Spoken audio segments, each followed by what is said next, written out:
इस लघु डॉक्यूमेंट्री में हम संगीत स्टूडियो कुरुक्षेत्र की ओर से राष्ट्रीय राजमार्ग के नज़दीक गांव ईसरगढ़ व रायगढ़ की परिसीमा में स्थित सरस्वती नदी के नज़दीक एक ऐतिहासिक बावड़ी का दृश्य अवलोकन करने जा रहे हैं। बावड़ी या बावली उन सीढ़ीदार कुओं, तालाबों, कुंडों को कहते हैं जिनके तल तक सीढ़ियों के सहारे आसानी से पहुंचा जा सकता है।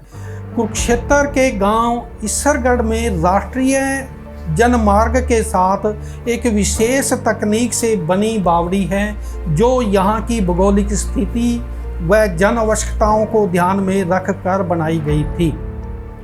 इस लघु डॉक्यूमेंट्री के माध्यम से हम इस बावड़ी की स्थापत्य कला, तकनीक, भौगोलिक स्थिति, महत्व आदि पर प्रकाश डालने का प्रयास कर रहे हैं। यह बावड़ी कुरुक्षेत्र से पीपली होते हुए लगभग 5 किलोमीटर की दूरी पर स्थित है। यह बावड़ी राष्ट्रीय मुख्य मार्ग के बिल्कुल नज़दीक है। राष्ट्रीय मुख्य मार्ग से जो सड़क बबैन की तरफ गई है उससे एक संकरा रास्ता इस बावड़ी की तरफ आता है। इस बावड़ी की भौगोलिक स्थिति ऐसी है कि एक समय था कि ये बावड़ी न सिर्फ आसपास के गांवों को जल की पूर्ति करती थी बल्कि राष्ट्रीय मार्ग पर जाने वाले राहगीरों को भी जल प्रदान करती थी।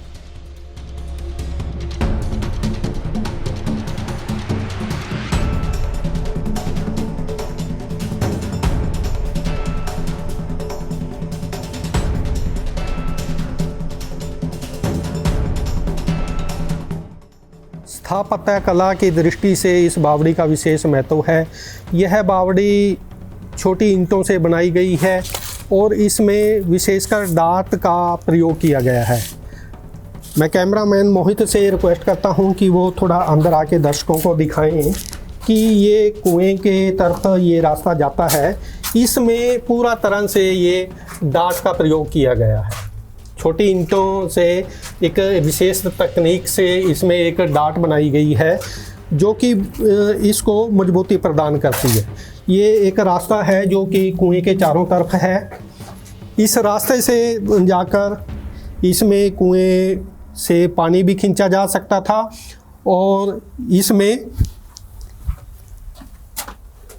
इधर से ये आप देख रहे हैं कि एक बहुत संकरा रास्ता कुएं के चारों तरफ है जो कि विशेषकर डाट, एक जो स्थापत्य कला में डाट का प्रयोग किया गया है उस तकनीक में इसको बनाया गया है।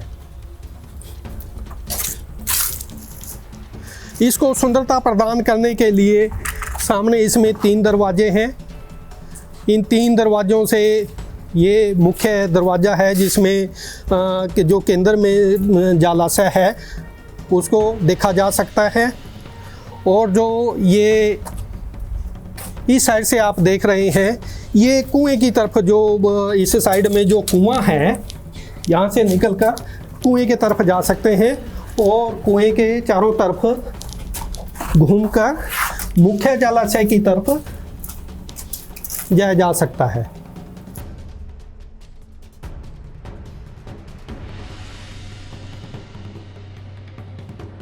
सीढ़ियाँ उतरने के बाद हम केंद्र में स्थित इस जलाशय के पास पहुँचते हैं। ये वो जलाशय है जहाँ पर पानी एकत्रित होता था। इस जलाशय में कुएं से पानी निकलकर स्वतः इसमें भर जाता था और ये सीढ़ियाँ हैं जिन सीढ़ियों से पानी बड़ी आसानी से किसी बर्तन में भर लिया जाता था। ये इस सुराख से पानी कुएं से स्वतः ही निकलकर इसमें इकट्ठा होता रहता था और जितना भी पानी निकालते थे उतना ही पानी इसमें कुएं से भरता रहता था। ये कुआं है। इस कुएं को छोटी ईंटों से बनाया गया है क्योंकि उस समय भूमिगत जल का स्तर बहुत ऊपर था, तो इसलिए पानी स्वतः ही निकलकर इन सीढ़ियों के नीचे से होते हुए इस केंद्र में स्थित जलाशय में इकट्ठा हो जाता था। कोई भी व्यक्ति, महिला, बच्चा बड़ी आसानी से इन सीढ़ियों से उतरकर इस केंद्र में स्थित जलाशय से पानी अपने बर्तन में, अपने पात्र में भर सकता था।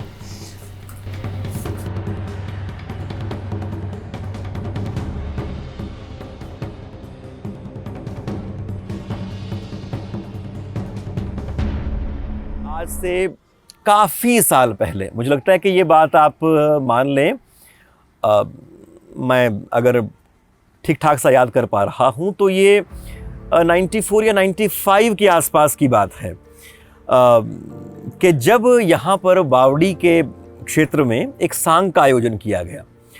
और सांग को आयोजित करने का मकसद ये था कि बावड़ी का फिर से एक पुनरुद्धार हम कराएंगे। तो सांग कई दिन चलता रहा और उससे फिर जो पैसा एक तरह से आया और उस पैसे की मदद से इस पूरी बावड़ी को खुदवाया गया। और बावड़ी के अंदर जब आप धीरे धीरे करके जाते हैं और आगे कुआं पाते हैं तो कुएं की फिर वो खुदाई वहां तक ले गए जब तक पानी नहीं आ गया। तो सारी ईंटों को ठीक ठाक सा किया गया और उसके मूल स्वरूप को बिगाड़ा भी नहीं गया। तो ये एक बहुत महत्वपूर्ण काम इस बावड़ी के लिए गांव वालों की तरफ से अपनी ही आप से हुआ। और हालांकि हम सब ने निवेदन किया पुरातत्व विभाग वालों से, संग्रहालय वालों से कि आप आएं हमारी मदद करें, पर शुरू में तो वो नहीं कर पाए। पर गांव वालों ने जो जिस तरह से काम किया वो एक बढ़िया काम इसके संरक्षण के लिए, इसके प्रचार प्रसार के लिए हुआ। और बाद में क्योंकि गांव वाले लगातार इसके बारे में बात भी करते रहते थे और हम भी जहां पॉसिबल होता था फेसबुक पे बाकी लोगों से चर्चा इसकी करते थे, ग्राम पंचायत ने बहुत सारे इसको लेकर काम अपनी तरह से किए हैं। तो फिर हमें मालूम पड़ा है कि सरकार के लेवल पर भी इसके लिए एक बड़ी ग्रांट का एक तरह से रिलीज़ हुई है और 1 करोड़ के ऊपर की शायद वो ग्रांट हो और उससे इसको एक टूरिस्ट स्पॉट के रूप में विकसित करने का पूरा प्रोग्राम है। पर एक बहुत महत्वपूर्ण बात इस जगह से जुड़ी हुई हम कह सकते हैं, वो ये है कि बीच में तो बावड़ी है। बावड़ी का मतलब ये है कि आप ये मानें कि धीरे धीरे करके पानी का लेवल ऊपर होता था तो ऊपर से पानी ले लिया जाता था मनुष्यों के लिए, और जो आसपास यहाँ पर क्योंकि पेड़ पौधों का एक जंगली इलाका पूरा का पूरा रहता था तो पशुओं के भी वो काम पूरा का पूरा पानी आ सके। और उसके बाद फिर आप जैसे जैसे पानी सूखता जाता है, पानी का लेवल नीचे आता जाता है, तो फिर उसके बाद नीचे तक हम चले जाते।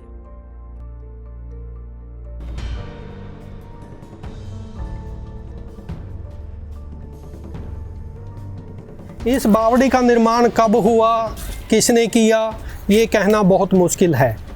लेकिन इस बावड़ी की स्थापत्य कला को देखते हुए, इस बावड़ी में उपयुक्त की गई तकनीक को ध्यान में रखते हुए ये अंदाज़ा लगाया जा सकता है कि ये जो बावड़ी है बहुत पुरानी है।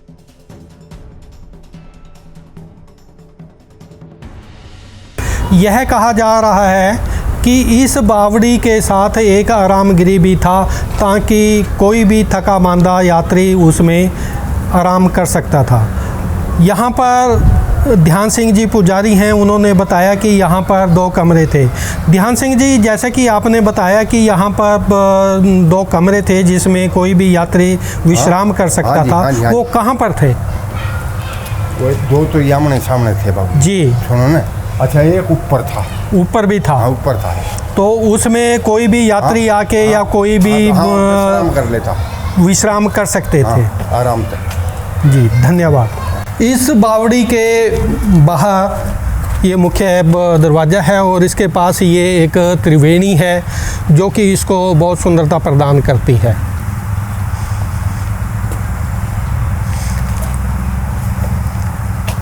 किसी भी क्षेत्र में स्थित ऐतिहासिक इमारतें, भवन कृतियाँ उस क्षेत्र के अतीत की गाथा होती हैं।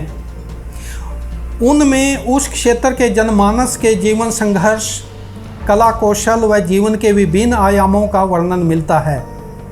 निस्संदेह यह बावड़ी अपने समय के जनमानस के सामाजिक व सांस्कृतिक जीवन का आधार थी। यह बीते समय की अनसुनी कहानी सुना रही है और सुनाती रहेगी। ऐसे में हम सब का, यहाँ की ग्राम पंचायत का, सरकार का, यहाँ के लोगों का एक नैतिक कर्तव्य बन जाता है कि हम अपने पूर्वजों की इस धरोहर को संभाल कर रखें।